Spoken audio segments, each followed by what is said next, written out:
This is Democracy Now! I'm Amy Goodman. An immigrant rights activist has been detained in Florida just weeks after he appeared in an acclaimed film at the Sundance Film Festival about activists infiltrating and exposing for-profit immigrant detention jails. Claudia Rojas was apprehended Wednesday by Immigration and Customs Enforcement after an annual check-in. He's now being held at the Chrome Detention Center, where he faces immediate deportation. His lawyer says his arrest is linked to the film featuring his activism. It's called The Infiltrators. The gripping hybrid documentary dramatic feature was a smash success at Sundance, will play at the Miami Film Festival Tuesday. But Claudia Rojas will not be there to see it. Attorney Sandy Pineda told the Washington Post, quote, "I definitely think it's retaliation for them to take this stance and to just arrest him so suddenly for no apparent reason. It's very unusual," she said. The Infiltrators is based on the incredible true story of undocumented immigrants who purposefully got themselves arrested by federal authorities in order to infiltrate the Broward Transitional Center in Florida and organize the prisoners within its walls. Claudia Rojas worked with the activists on the inside. A father of two with no criminal record, he spent 7 months at Broward in 2012 after he was detained by ICE officials outside his Florida home. The scene was portrayed in The Infiltrators. It begins with a lawn care worker in Broward County, Florida. Our inside man was Claudia Rojas. He just didn't know it yet. My life was pretty ordinary, just like anyone else. I'd go home after work. I like to go fishing on weekends. Family back in Argentina. I'm at the park with Liliana. Say hi, Liliana.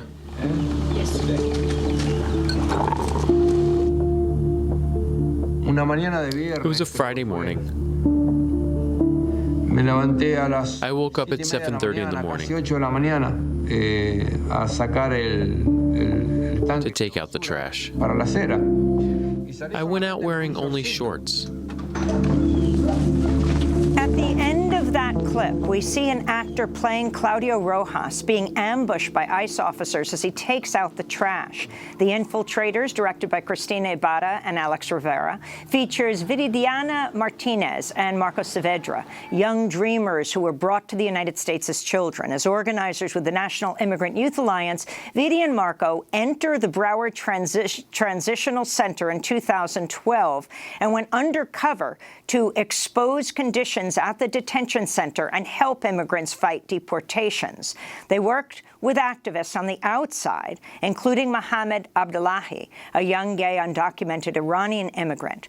When they were arrested and jailed inside, they worked alongside Claudia Rojas, who eventually was released from detention after a highly publicized hunger strike. Now Claudia Rojas faces deportation once again. Well, Democracy Now! Sat down with Alex Rivera, Viridiana Martinez, and Mohammed Abdullahi this year at the Sundance Film Festival. I began by asking co-director Alex Rivera why he made the film. Both Cristina Ibarra, my co-director, and myself, we both come from immigrant families. We have undocumented family members.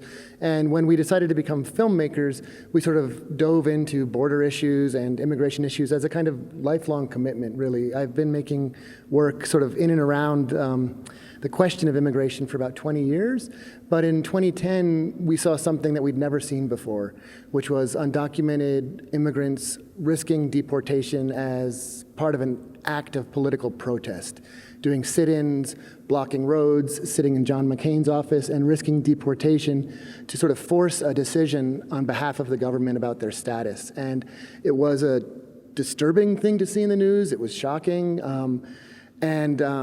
And I wanted to understand it better. And so through some mutual friends, I reached out to what would become the National Immigrant Youth Alliance, to Mohammed and the group of other young undocumented folks who surrounded him or who worked with him, and said, I want to make a film. And I thought I was going to make a short film. It would be a month or two.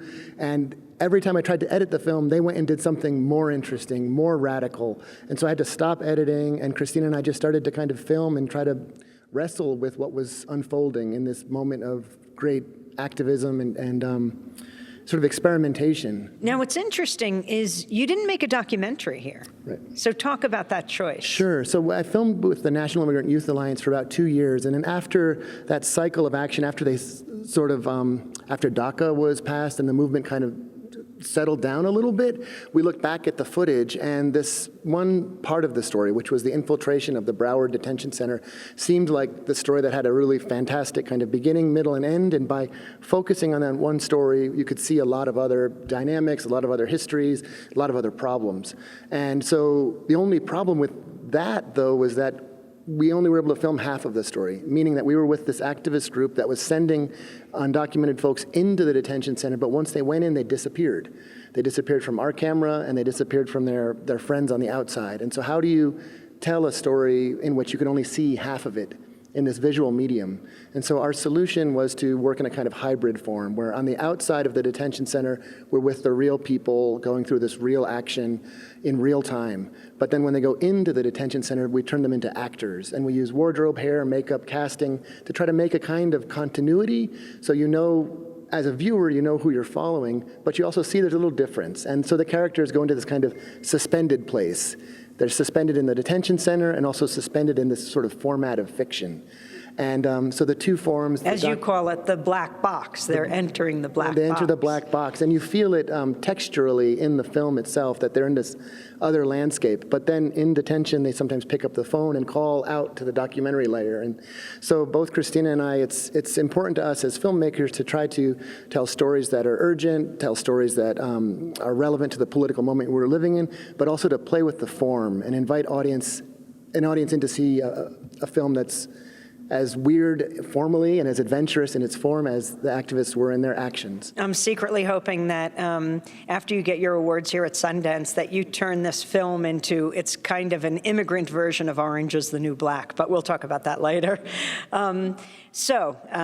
Viri Martinez, you are the real undocumented immigrant who goes into the detention center in 2012. We spoke to you in the detention center, but let's go back a little bit and talk about this decision that you made. I mean, you were risking everything.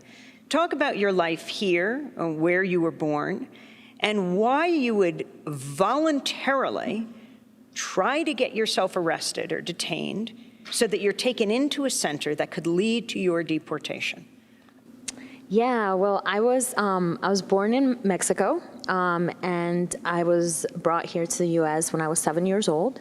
And then when I graduated high school and I couldn't go to college because of my status, You lived in? I lived in North Carolina. That's where I grew up and everything. And so I became active in the community as a result of that background.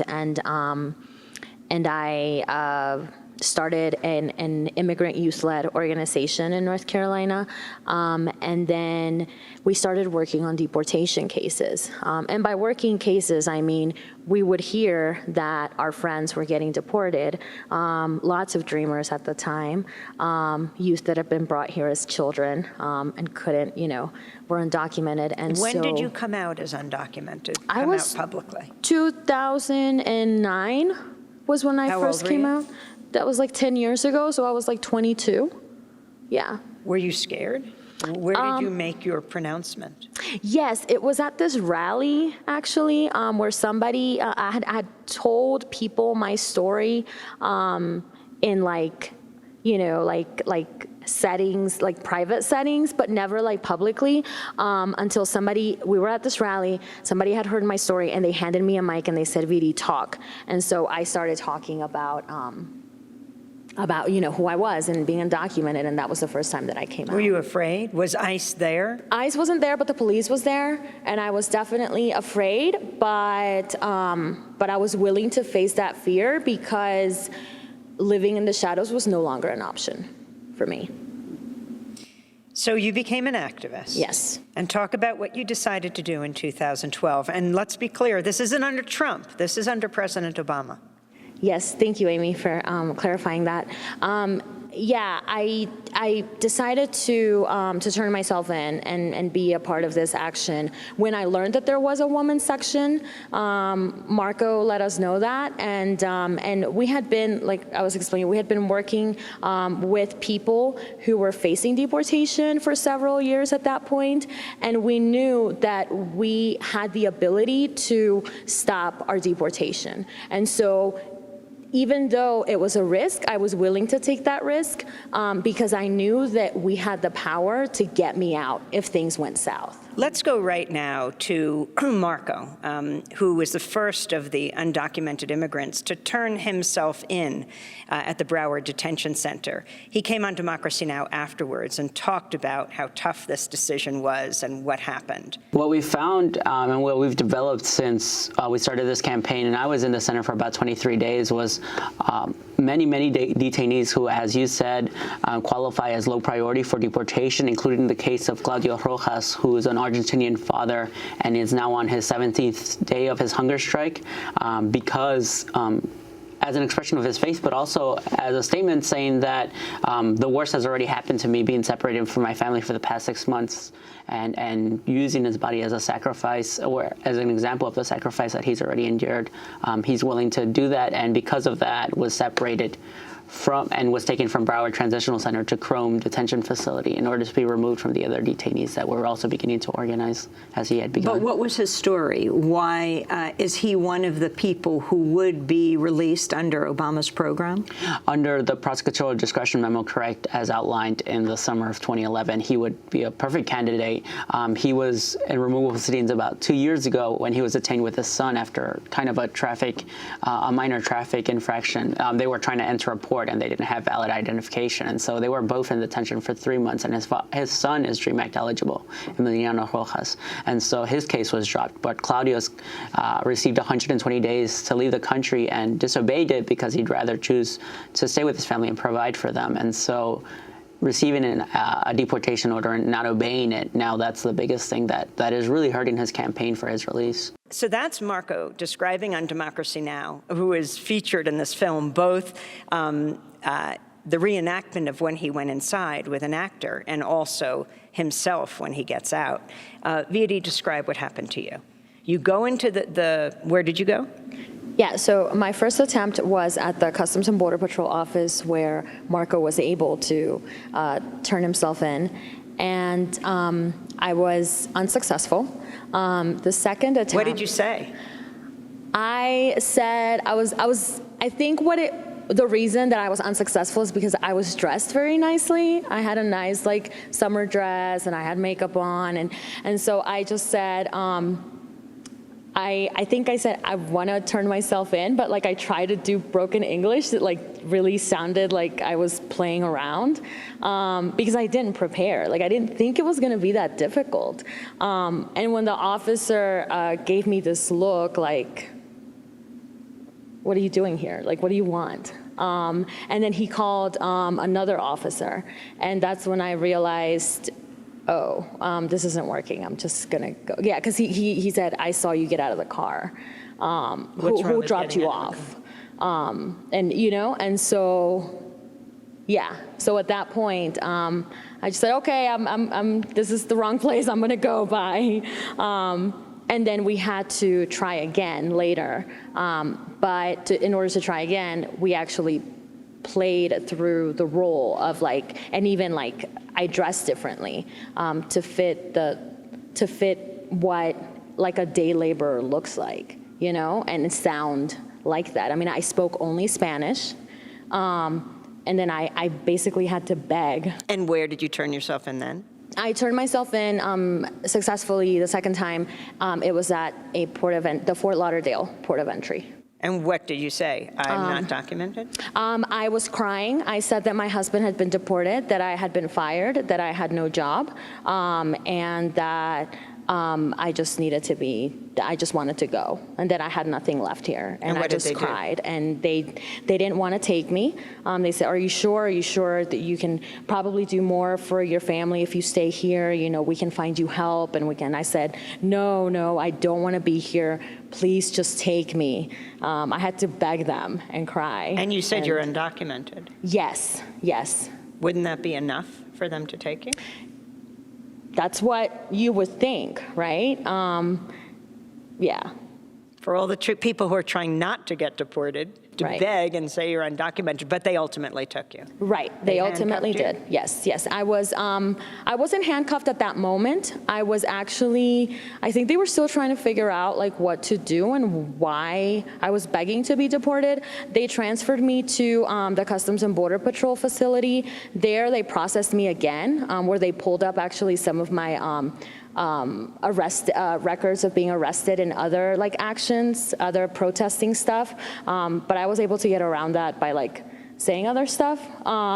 So as to not say, oh yeah, I protested, that's why I have an arrest record. And then I was taken to a room for several hours until they finally drove me to Broward Transitional Center. So describe walking into Broward and what that felt like.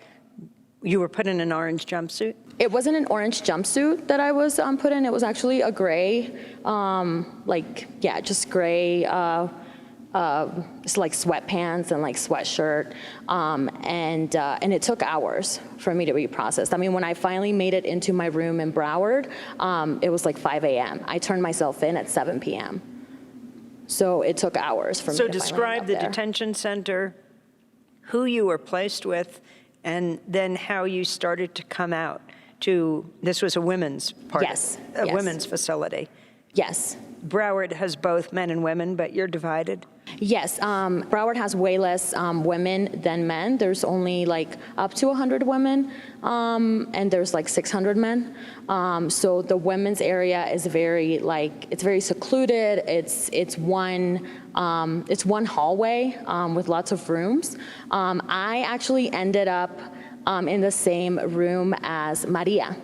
When I got into the room, she saw me when I got there in the morning, and she helped me do my bed and everything. And the next morning, when we went to lunch, I just like started talking to her and the other girls, and I told her, yeah, we've been in touch with Maria, so with the husband of someone here, and she said, who, to tell me, and I told her, yeah, Maria Soledad, and she said, and we just looked at each other, and we were like, she was like, that's me. And I heard about this, but I didn't know that it was real, that it was really gonna happen. And she was just blown away. And I was blown away that I ended up in the same room as her. It was crazy. This is Democracy Now! I'm Amy Goodman. We're looking at The Infiltrators, a new film based on the incredible true story of undocumented immigrants who purposefully got themselves arrested by federal authorities in order to infiltrate a for-profit immigrant jail in Florida. We spoke with the co-director, Alex Rivera, and the activists featured in the film, Viridiana Martinez and Mohammed Abdullahi, at the Sundance Film Festival in Park City, Utah. Talk about this coordination on the outside. Who decides to go in? Who decides to stay outside? Mo, you were born in Iran. You're undocumented. You're not even protected by DACA right now. So everything you're doing is unprotected. Viri, you now have DACA protection? Well, yes, but I would argue DACA is not a protection. Yeah. And why? Because it's not. I mean, it's discretionary. The same way that I got it, I can get it taken away. So, Mo, you decided not to go inside. You'd coordinate. And what does it mean to coordinate? And explain what information you needed from people on the inside to help them. Yeah, I mean, I couldn't go inside the Broward Detention Center because I also don't speak Spanish, one of my limitations. In terms of our outside role and how we decided how folks went in, we had really been doing deportation cases since we were advocating for the DREAM Act. And when we were advocating for the DREAM Act, we had a lot of our friends getting deported. And we learned sort of through the Obama administration how we can build support for our friends to stop their deportations. And so whenever we got to the Broward Detention Center, we had sort of figured out that we can safely get folks in to gather stories and get them out whenever the time was right. That was sort of our political calculation.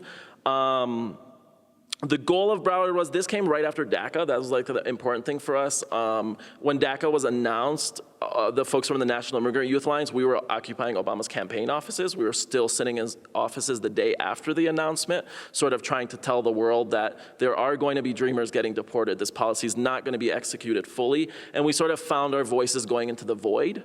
And so this was 2012, when he was running for re-election, so it was all over the country happening. Yeah, June 2012. We were sitting in the offices and we just sort of realized we were just screaming into the void. Nobody's listening to us. And that's when sort of the plan for Broward was hatched of how can we show everybody that regardless of what they say they're doing, behind the scenes, our people are actually being harmed. And so we went down to Florida. As the outside team, our role was pretty much the minute that the folks inside got access to the phone, which was like 7 a.m. until 11 p.m., they would start calling us and giving us information. So the first day that Marco got inside the detention center, that day he called us like around 8:30 in the morning, and he had a list of names and A numbers of people inside the detention center with their family contacts. So I would literally just sit there with a sketch pad. He would give me a name, A number, phone number, name, A number, phone number. We did that over and over every single day until he was released. As the outside team, it wasn't just a few of us. We were in a sort of house in Florida with about 4 of us that were on the ground, that were the point of contact with families, getting information, helping design campaigns locally. But we had the entire backing of the National Immigrant Youth Alliance, so we had a whole team that was in Philadelphia and Michigan, Ohio, that would draft petitions.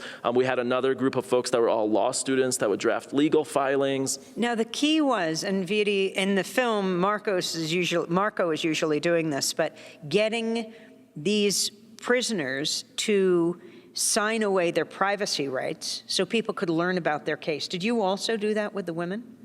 So that's where like the trust issue comes in, and because there wasn't, I mean, there were women who did it, but there wasn't as many, and there wasn't as because of the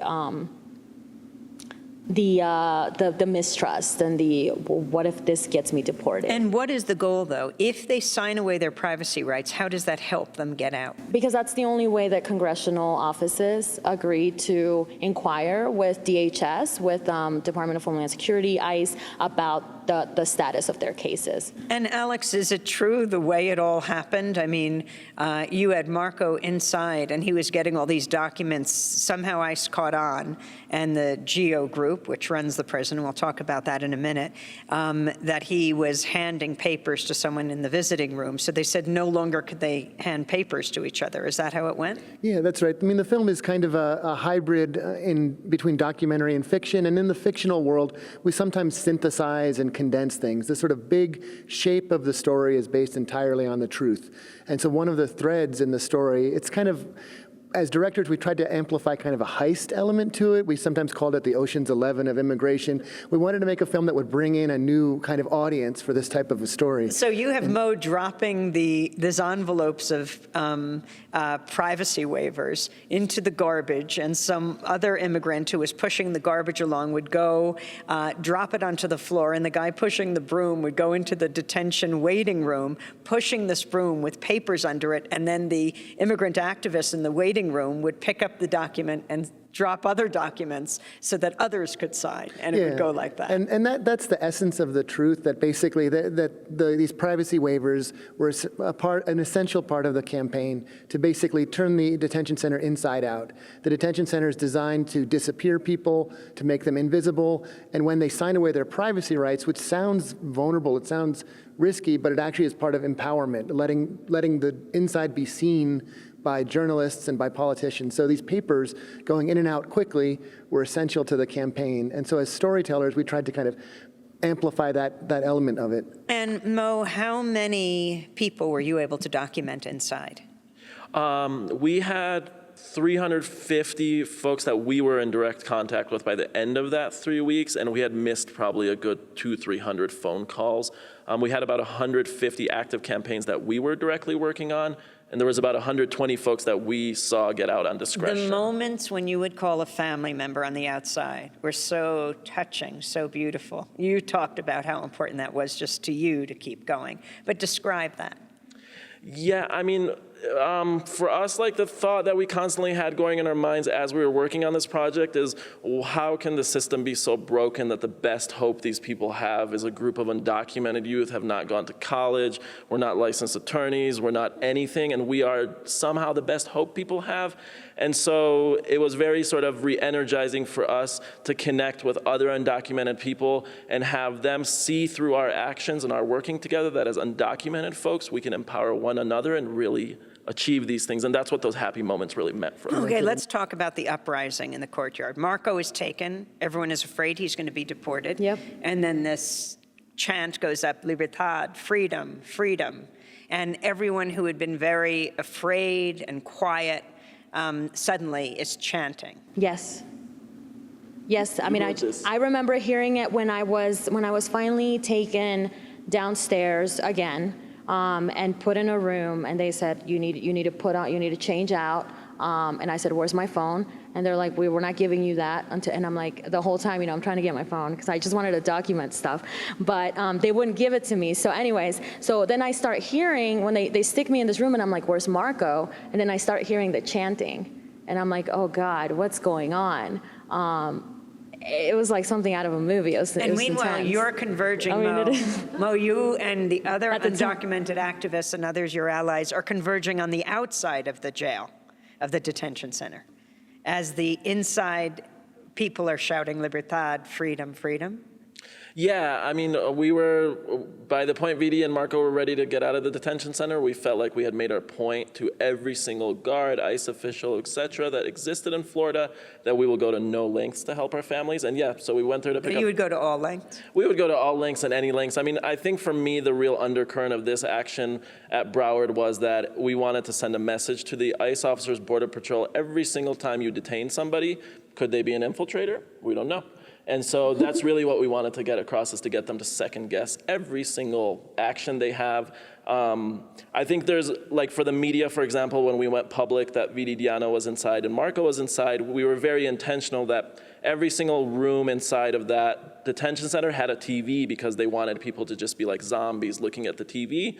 We knew that the folks that are inside are always watching certain media channels, and so we specifically worked on deals with those media outlets. I mean, every little tiny bit of this action was very planned to use the system against itself in a way that other folks can replicate. And that's what, for me personally, I think this project and this film and everything can really be a flare for a lot of folks who may lack the creativity, the energy, or to know that we can do more than sort of like resist right now. That's what message that we want this film to get to people, is that you can use every little bit of it. I think by the end of the infiltration, close to when Marco was about to get out, I mean, we were to the point where we would tell people that would call, go to room 306, pick up a blank privacy waiver, give it to room 205, and they'll deliver it to us. Like, yeah, it's easy. Who were you able to get out? You and Marco, were you actually able to free people? Oh yeah, I mean, this was after we got kicked out of Broward. We stayed around for 6 months. So I didn't live in Florida prior to this. I mean, I went there specifically for this project. So we continued working for like 6 months on getting people released. And Alex, if you could talk about where GEO fits in and where does ICE fit in? How does this work? We're talking about government and we're talking about private companies. Sure. Yeah, so in the film, we had to sort of simplify things. So you really see a lot of the GEO Corporation in the film. The GEO Corporation owns the facility, runs it. They administer a labor program, which has been the subject of a recent lawsuit because they pay the detainees $1 a day. And the real way that they kind of compel detainees to work, to clean the floors, to wash the uniforms, to cook the food, to run the entire facility for a wage of $1 a day, the way they compel that labor is through withholding visitation rights. So if you refuse to work, you get to see your family, your loved ones once every 2 weeks. But if you participate in this basically forced labor program, then you get to see your loved ones once a week. And I remember when Marco emerged from the detention center, that was the first thing he was talking about. I think he sort of learned that inside. I learned it from him, and it was shocking. And today it is the subject of a lawsuit. The Infiltrators co-director Alex Rivera and immigrant rights activists Viridiana Martinez and Mohamed Abdullahi. The Infiltrators will be screened at the Miami Miami Film Festival on Tuesday, and then starting Friday at South by Southwest in Austin, Texas. And that does it for the show. A very fond farewell to Ariel Boone. We will miss your passion, your dedication, your wisdom, and your puns, Punderdome star. You have made Democracy Now! So much better. I'm speaking in Denver March 15th at East High School. Check our website. I'm Amy Goodman. Thanks so much for joining us.